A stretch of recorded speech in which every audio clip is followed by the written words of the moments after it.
ये ऐसा इसमें कोई भी गंभीर मुद्दा नहीं है। हमने करीब 600 से ज़्यादा किलोमीटर का बॉर्डर है अपना जोधपुर रेंज का, जो 3 जिलों में है, जैसलमेर, बाड़मेर और फलोदी। जैसलमेर और बाड़मेर की पूरी सीमा मैं खुद घूम के आया हूँ। सारे थाने, चौकियाँ, बीएसएफ के पोस्ट्स और जो भी सीमांत गांव हैं, उन सब का भ्रमण हमने किया, लोगों के साथ बैठकें की, वार्ता की। और यह मैं आपको आश्वस्त करना चाहता हूँ कि कहीं पर भी कोई आशंका या चिंता की कोई बात नहीं है। लोगों में थोड़ा सा आक्रोश जरूर है कि यह जो कुत्सित हरकत की गई है, जो नापाक कदम उठाया गया है आतंकवादियों के द्वारा, इसको लेकर लोगों में काफ़ी क्षोभ है, विषाद है, आक्रोश है, उद्वेलित हैं लोग। पर जिस तरीके से प्रत्येक व्यक्ति में हौसला देखा हमने, आत्मविश्वास देखा, गर्वोन्नत चेहरे देखे, आपको हैरानी होगी यह जानकर कि एक गांव में जब हम गए तो 80 साल के 2 वृद्ध खड़े हो गए। उन्होंने कहा, साहब 1971 में जब युद्ध हुआ था तो उस टाइम में हम युवा हुआ करते थे, हमको बंदूक दी गई थी और हम लोग लड़ाई के लिए तैयार थे। इस बार भी जरूरत पड़ेगी तो आप हमको बंदूक दिलवाओ, हम जाएंगे। 80 साल के वो वयोवृद्ध, जिनके लिए ठीक से खड़ा होना मुश्किल हो रहा था, उनकी चेतना यह हो, उनका आत्मगौरव यह हो, हमें कहना पड़ा कि आपको आपकी जो दूसरी पीढ़ी है, जो हम लोग हैं, इसका भरोसा करना चाहिए। हम काफ़ी हैं इस चीज़ से निपट लेने के लिए। ना तो हमारे कमर में लोच है, ना कंधे में मोच है। ज़रूरत पड़ेगी तो हम लोग करेंगे, पर यह ज़रूरत पड़ेगी ही नहीं।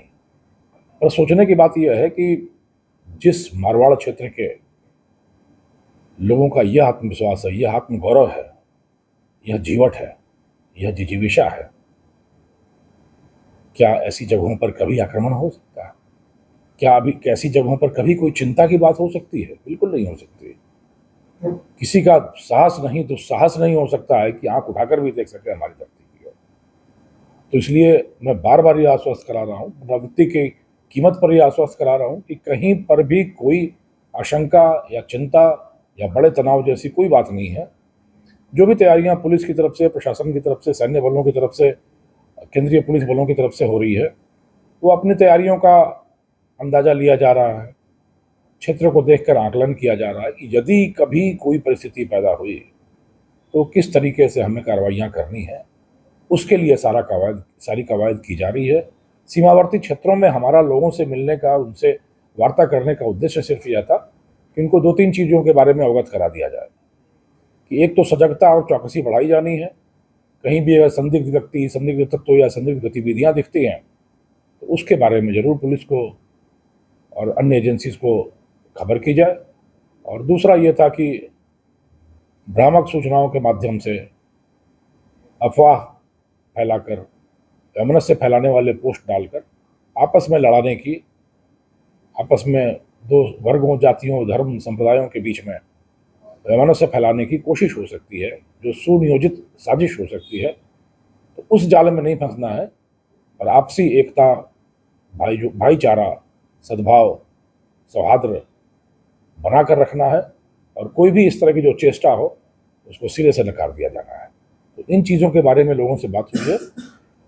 पुलिस बलों से, सैन्य बलों के साथ मिलकर हम लोगों ने बॉर्डर एरिया में कुछ चेकिंग का अभियान शुरू कराया है, जिसमें बीएसएफ और पुलिस मिलकर कई जगहों पर चेकिंग चला रही हैं।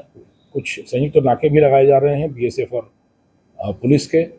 और जैसा आप जानते हैं कि जो बांग्लादेशी घुसपैठिए हो सकते हैं कुछ देश में, अन्य देशों के, उनके लिए कल से अभियान शुरू किया गया है। उनकी जांच की जाए, जो संदिग्ध लोग हैं कि कहीं किसी दूसरे देश के घुसपैठिए तो नहीं हैं, तो उनकी जांच चल रही है। जो पाकिस्तानी वीसा पे, शॉर्ट टर्म वीसा पे लोग थे, उनको वापस भेजने का काम पूरा हो चुका है। जो भी चिन्हित लोग थे उनको भेजा जा चुका है। तो पूरी तरह स्थिति नियंत्रण में है। हौसला पूरे देश का, पूरे क्षेत्र का एकदम बुलंद है। और पुलिस और अन्य सारी जो आनुषंगिक संगठन हैं जिनका काम सुरक्षा दिलाना है, पूरी तरह से चाक चौबंद है। और हर एक परिस्थिति का मुकाबला कर सकने में, हर एक परिस्थिति का प्रतिकार कर सकने में हम पूरी तरीके से चुस्त दुरुस्त और सक्षम हैं। सर बहुत स्पष्ट है कि जो शॉर्ट टर्म वीज़ा पे आए हैं पाकिस्तान से, उनको अटारी सीमा के माध्यम से वापस भेजा जाना था। वो करीब करीब लगभग पूरा हो चुका है। जितने चिन्हित लोग थे उनको भेजा जा चुका है। लॉन्ग टर्म वीज़ा पर जो लोग हैं, चाहे वो लॉन्ग टर्म वीज़ा के लिए कुछ कानूनी अड़चन भी आ रही हो या कोई प्रक्रिया गत भी हो, तो उस पर अभी कोई तात्कालिक कार्रवाई नहीं की जा रही है। जिस प्रक्रिया से दिनचर्या के आधार पर जो कार्रवाई होती है नियमित आधार पर, वह चल रही है। जो शॉर्ट टर्म वीज़ा पर थे उनको वापस भेजा जा चुका है।